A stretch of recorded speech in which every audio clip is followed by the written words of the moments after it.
Standard 7 Mathematics Chapter number 5 Lines and Angles. Okay, let's start with our introductions.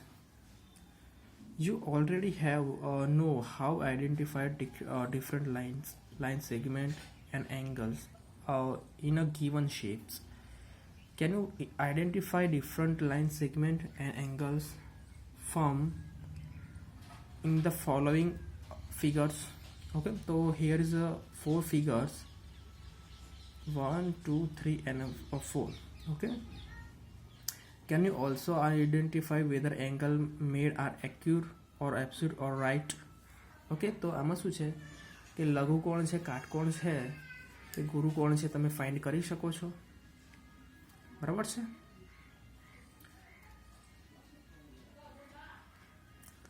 Recall a line segment has two endpoints. If we extend two endpoints in either direction endlessly, we get a line. Thus, we can say that line has a no endpoint. On other hand, recall that ray has a one endpoint and length is starting point. For example, look at the figure given below. Okay, here is a line segment PQ. PQ has a two endpoint P and Q. Here is a line AB. A and B has an endless point. A is endless and B is also endless point. OP. So O has a point. O is the initial point of a ray OP, and P is a infinite point. Okay, we can expand this point up to infinity. Okay, figure number 5.2. okay, here is a line segment 5.2 show line figure number 2 that of a ray. Line segment PQ is generally denoted by line segment PQ, and line AB is denoted by symbol of line AB. OP is denoted by ray OP.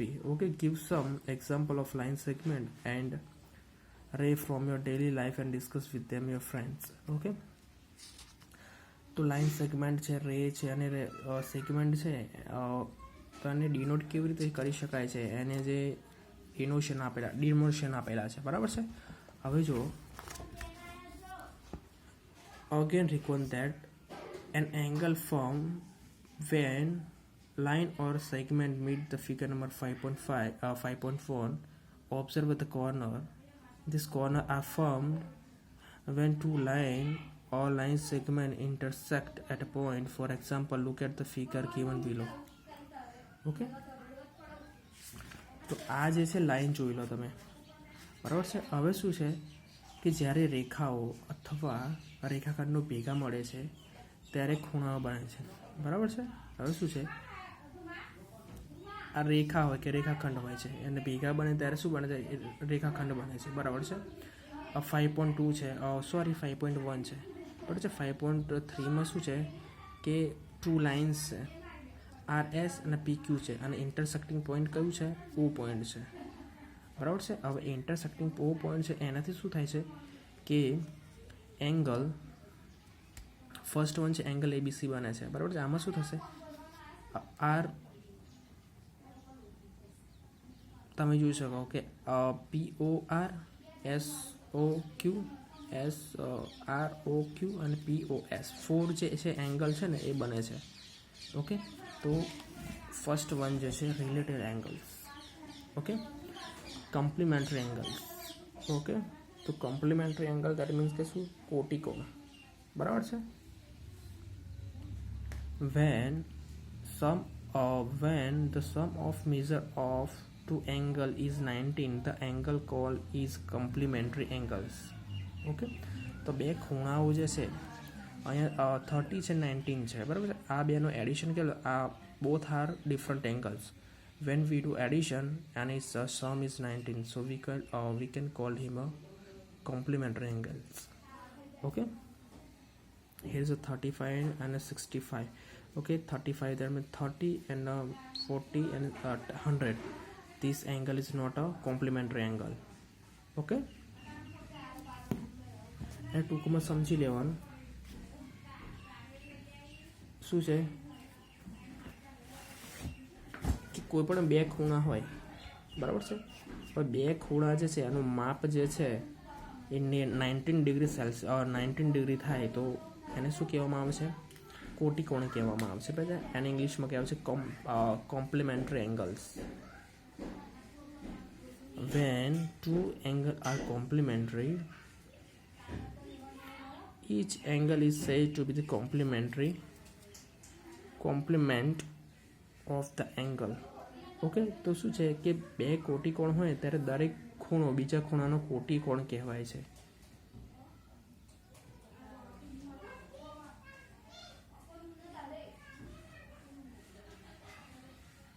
Okay, in above diagram 13 degree angle is complement of 60 degree angle with vice versa. Okay, તો શું છે કે ઉપરનો જે આકૃતિ છે 5.4માં કે 30 ડિગ્રીનો જે ખૂણો છે એ 60 ડિગ્રીનો જે ખૂણાનો પણ કોટિકોણ છે. બરાબર છે, આનો પણ કોટિકોણ છે, એકબીજાના કોટિકોણ હોઈ શકે છે. ઓકે, હવે જો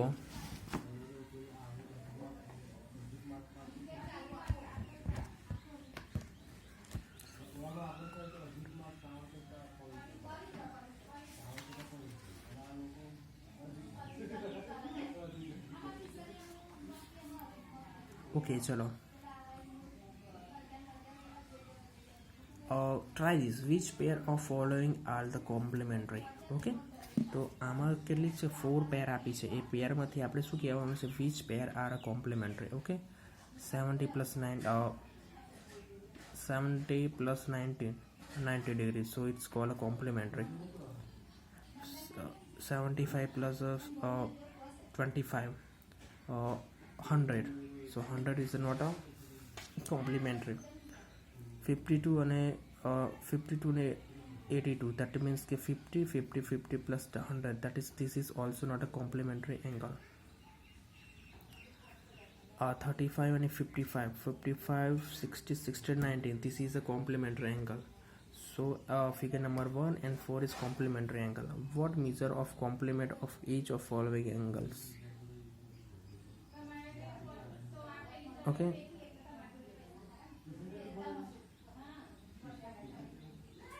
okay,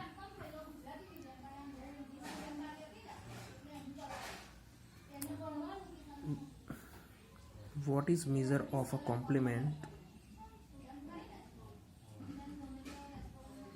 of each of following angles? નીચેના દરેક ખૂણાના કોટિકોણનું માપ શું હોય છે? તો 45 degree Celsius.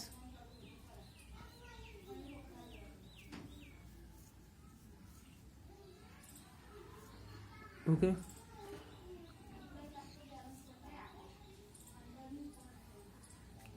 the difference in the measure of two complementary angle is 12 degree Celsius. Find the measure of the angles. Okay, તો આપણે એંગલ શોધવાનો છે.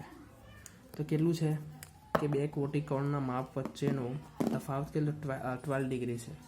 એટલે શું કરવાનું છે? 19 minus 12. Okay, 19 minus 12 we will get 19, that means 78. Okay, 78 is our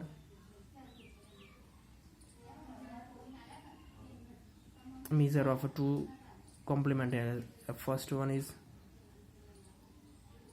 70 and second one is 12.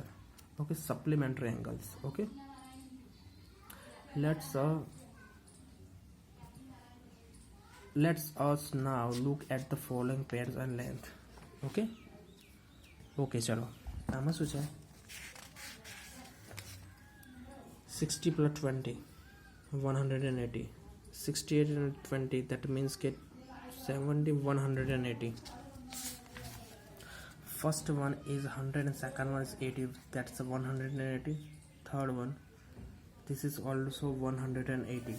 So Do notice that sum of measurement of each and above figure comes out to be 180. Such a pair angle is called supplementary angles. Okay, તો આમાં શું છે કે કોઈ પણ બે ખૂણાનું માપ જો 180 ડિગ્રી હોય તો એને શું કહેવામાં આવે છે? પૂરક કોણ કહેવામાં આવે છે. એનું માપ શું છે? એને ઇંગ્લિશમાં કહેવામાં આવે છે સપ્લિમેન્ટરી એંગલ્સ. કોટી કોણને કહેવામાં આવે છે કોમ્પ્લિમેન્ટરી એંગલ્સ. બરાબર છે. હવે નીચેની જે એક્સરસાઇઝ છે જોવાની છે, ટ્રાય ધીસ કરીને આપેલું છે એ આપણે શું કરવાનું છે? જોવાનું છે. બરાબર છે. તો જુઓ, તો 110 and 150, 110 and 150 નું એડિશન કરે તો we will get 160. So this is not a supplementary angles.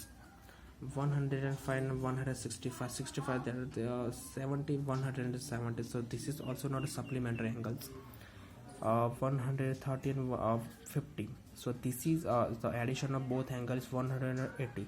So this is the complementary angle. Supplementary angles. 50 plus 50. This is not a addition is 90. So this is not a supplementary angle. This is a complementary angles. Okay. Okay. What will be the measure of a supplementary of each one of the following angles?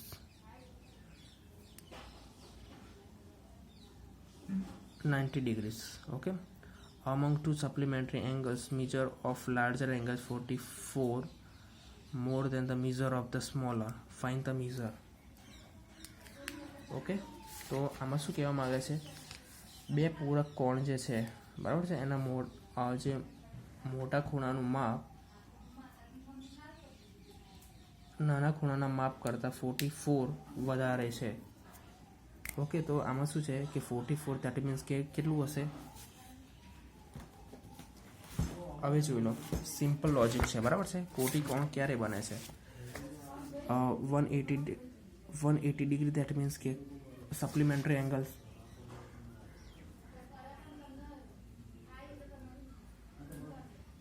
That means કે ઈચનું 90 plus 19 થઈ ગયું છે. હવે એક જે છે એ વધારે છે. ઓકે, દેટ મીન્સ કે કેટલું છે? 44 એડિશન કરી દો. દેટ મીન્સ કે 4 134. ઓકે, તો 134 આટલું છે ને, આમાંથી 44 બાદ કરી લો. 8 10 4 દેટ મીન્સ 6 4. તો એંગલ શું છે કે ફર્સ્ટ વનનું માપ 134 અને સેકન્ડ વનનું માપ છે 46. ઓકે,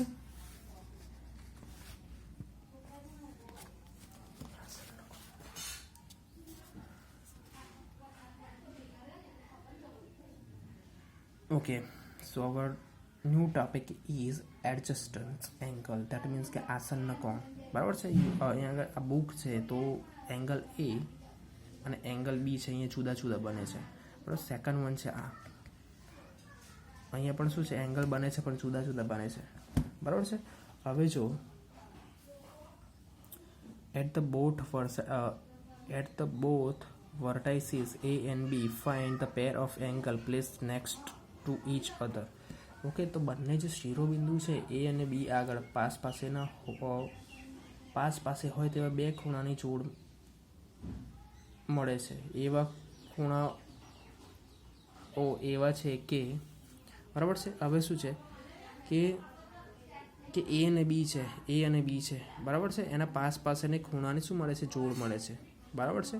હવે જુઓ, દે હેવ કોમન વર્ટેક્સ. હવે શું છે કે એમનું જે એંગલ હોય છે કેવું હોય? એમનું શિરોબિંદુ કેવું? સામાન્ય હોય છે.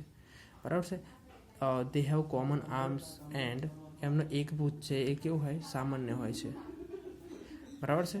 હવે જો આ રીતે બને છે એંગલ અને આ રીતે બને છે, તો એનું જે અહીંયા જે બિંદુ હશે કેવું હશે? કોમન બિંદુ હશે. અને આની એક ભુજ જે છે એ કેવી હશે? કોમન હશે.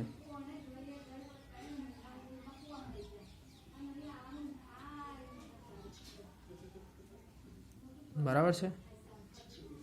હવે જુઓ, હવે આનું એક ઉદાહરણ આપવું પડશે. ઓકે, ચલો રહો દો. પછી the non-common arms on either side of the common arm. એટલે શું છે કે જે ભુજ જુદા છે તેમની સામાન્ય ભુજની સામસામેની બાજુઓ છે, બરાબર છે. આવી ખૂણાઓની જોડને આસન્ન કોણ કહે છે, બરાબર છે. આસન્ન કોણની જોડમાં શિરોબિંદુ હોય છે એ શું કહે છે, સામાન્ય હોય છે. એક્ઝામ્પલ લઈ લો, અહીંયા છે, બરાબર છે. સોરી, અહીંયા છે AOD BOC, બરાબર છે.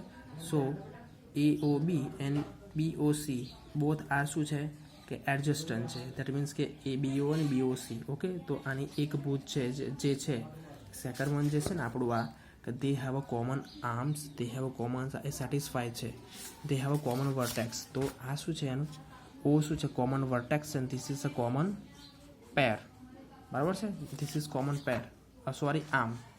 ઓકે,